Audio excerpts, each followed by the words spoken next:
Hey, it's Adam, and today I want to talk about something I call the IKEA problem no interior designer wants to talk about.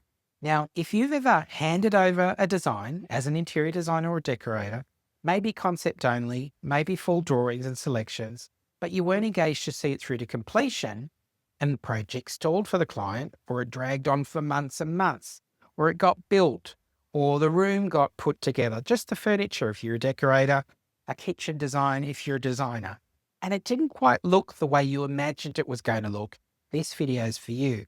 And in this video, I'm going to walk you through the 5 specific mistakes many designers or decorators make after they hand over that design to the client. These are 5 mistakes that quietly cost you control.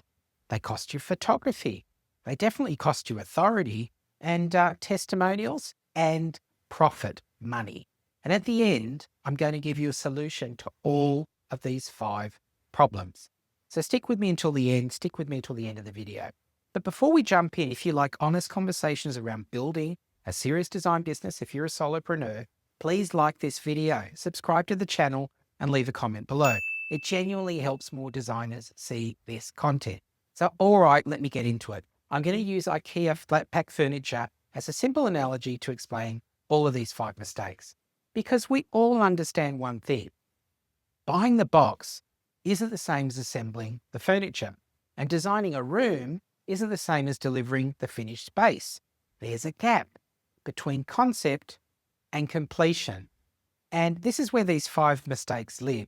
So I want to give you some context around this business model if you're a designer or decorator who kind of does a design plan and hands it off to the client.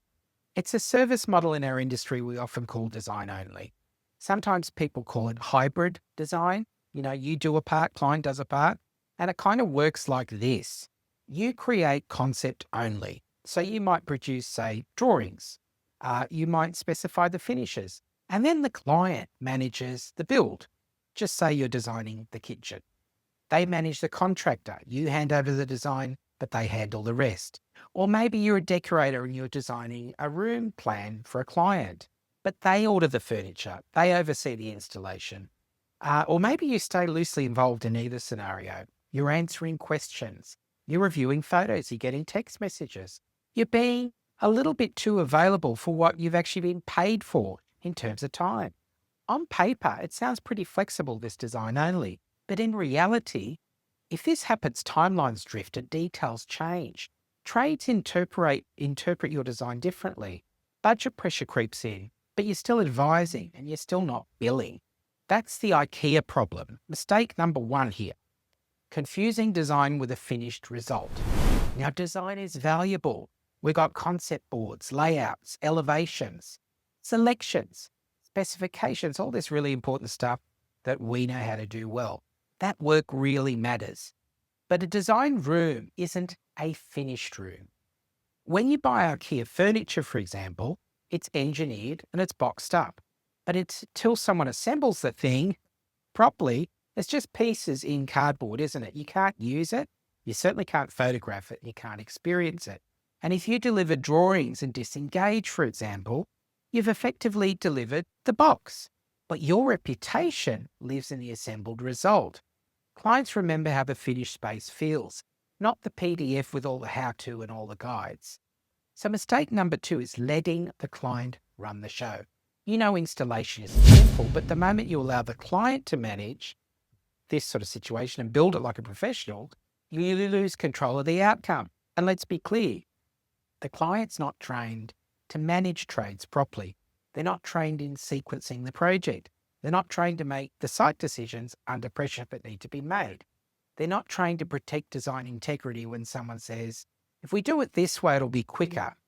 And that's not a criticism to the tradesperson or whoever it is, contractor, suggesting changes. It's just reality. Installation is a professional skill. It requires judgment. It requires leadership. It requires experience in making those judgments. When you step back, you remove the one person who understands the full design vision. And once that happens, compromises creep in. So let's get into mistake number 3, creating a leadership gap. So clients don't really want to manage trades, but they step in because there's a vacuum. Deliveries start to arrive, but something doesn't fit. And a trade asks a question. And then your phone starts to light up. Can you check this? I'm not sure if it's this roof being, working together as per your plan. What would you do here? I don't think this is the right piece. Da, da, da, da, da. They're asking for a lot of details and you're still working and you're still thinking, you're still advising and you're still troubleshooting, but you're not billing for that time. And the design fee really covered concept only. Implementation or project management just wasn't engaged, yet you're mentally inside this project seemingly every day. And that's really unpaid labor. And that's where profit quietly disappears. So let's do a reality check here. I want to ask you, how often are you photographing these type of projects if you offer them? How many hybrid jobs actually finish under your leadership? And how many slip through the cracks? And you only hear about the result maybe weeks or months later, if at all. Are you confidently then able to ask testimonials? That's a big one.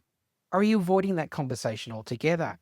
If you're not finishing projects under your leadership, then you know what? You're not building authority. You're drifting. So let's get on to mistake number 4, blurred responsibility. Hybrid services blur accountability. Who owns the decisions? Who absorbs the delays? Who protects the design?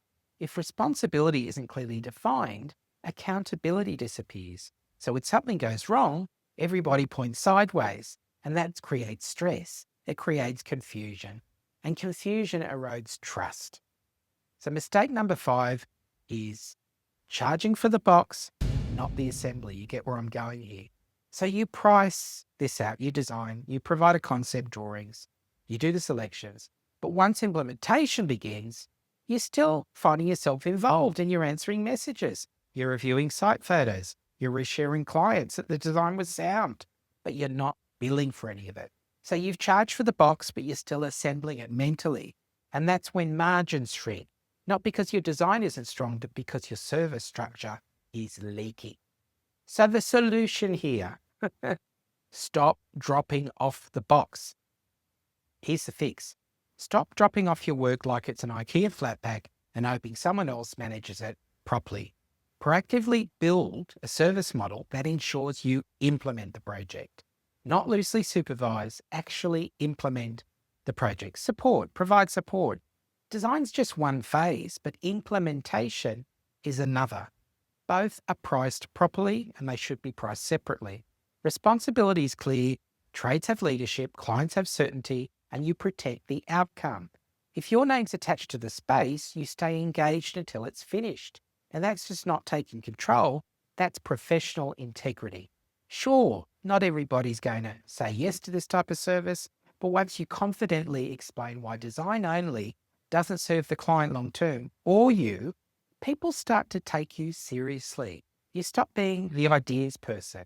You become the professional who delivers finished spaces. So you design it and you lead it and you finish it.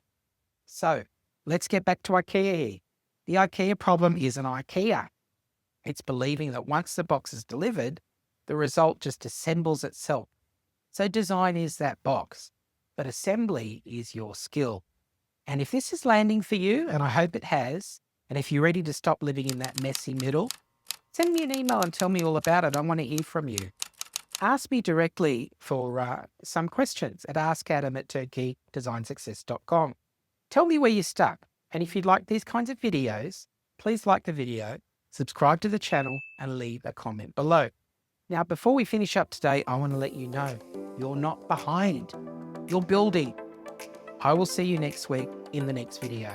Until then, bye for now.